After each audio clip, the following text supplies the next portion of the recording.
Now, breaking news from NBC4. I will enter guilty pleas on the lesser included offenses.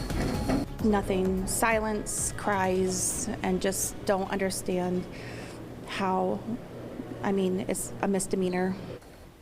It is a split verdict for the man who caused a deadly chain reaction crash on I-70 in 2023. 6 people died. Their loved ones were in the courtroom today as the judge announced his verdict. We are following breaking news at 5. Again, a judge found 61-year-old Jacob McDonald guilty of 6 misdemeanor counts of vehicular homicide. But McDonald was found not guilty of the felony charges against him, and those included aggravated vehicular homicide, vehicular assault, and 5 other misdemeanors.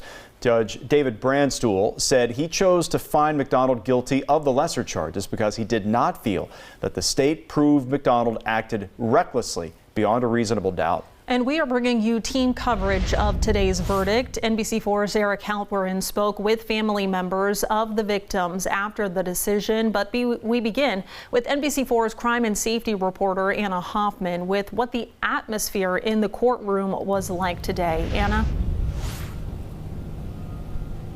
Jen and Jared, there was complete silence in the courtroom after Judge David Brandstuhl announced his verdict. Then you could see shock on just about everyone in that courtroom's face. One thing that both attorneys have said to me is there are no winners here today.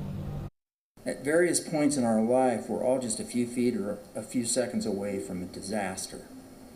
And that's what happened here. Emotions swirling around the Licking County Courthouse as Judge David Brandstuhl announced a split verdict in the trial of Jacob McDonald, the truck driver who caused a deadly chain reaction crash on I-70 in November 2023. Not guilty verdict on counts 1 through 6. And 7 through 15. The crash killed 6 people, students, parents, and a teacher traveling with the Tuscarawas Valley High School band for a concert. McDonald's reaction to the verdict, no show of emotion. Disappointing. I don't think there's any winners here. Judge Brandstuhl says the state failed to provide sufficient evidence of McDonald acting reckless. This would mean he had no regard for the consequences his actions might cause.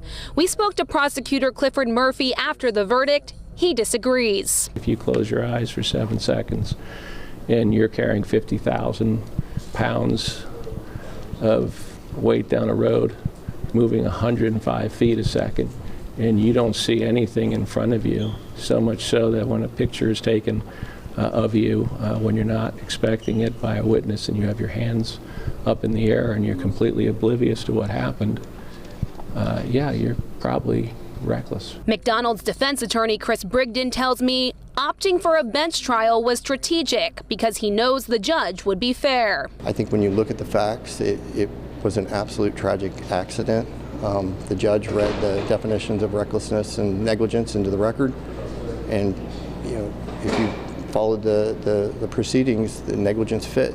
So I respect the decision. Both agreed, no matter the verdict, closure is far away for everyone involved. I don't think that when you bury 6 people and you have a number of other people who have suffered serious harm, life-changing injuries, that there's going to be closure. Regardless of what today's outcome is, I think that he personally knows that he was a proximate cause of these deaths and injuries, and I think it's devastated him personally. The judge says he will sentence McDonald on a later date. The maximum sentence for those misdemeanor charges is 18 months. Local for you in Newark, I'm Anna Hoffman, NBC4. Okay, Anna, thank you. Relatives of the 6 people killed and Tusky Valley community members tell us that they were disappointed by the judge's decision. They wanted McDonald to be found guilty on harsher charges. NBC4's Eric Halperin talked with them shortly after the verdict was read. Eric?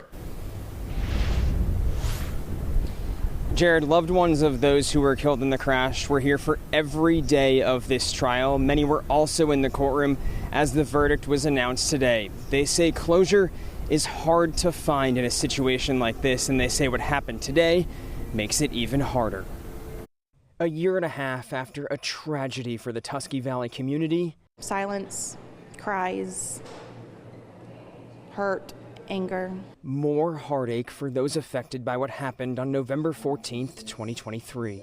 No, justice was not served. Friday afternoon, a judge found Jacob McDonald guilty of misdemeanor vehicular homicide and not guilty of any harsher counts, including felony charges of aggravated vehicular homicide.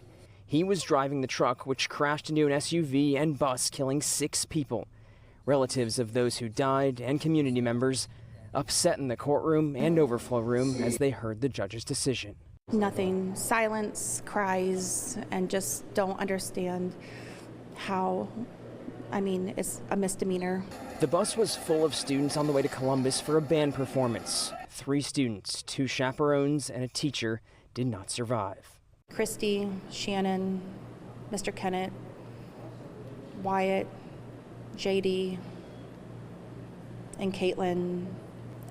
They were her best friends. Caitlin was her best friend, took her to school every day. Just never, ever, ever forget them or their families. Danielle Gettle's daughter was also on the bus and survived. She says a conviction on the more serious charges would have helped families get closer to closure.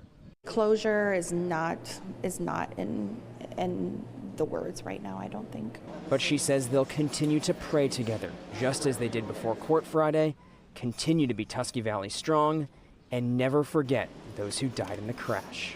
They're the ones that needed justice today. We all needed justice, but they needed justice for their loved ones that are no longer here with them. And Gettle says today marks the end of one chapter in all of this, but it is not the end of the journey. She says there will be impact statements at sentencing. Local for you, I'm Eric Halpern, NBC4.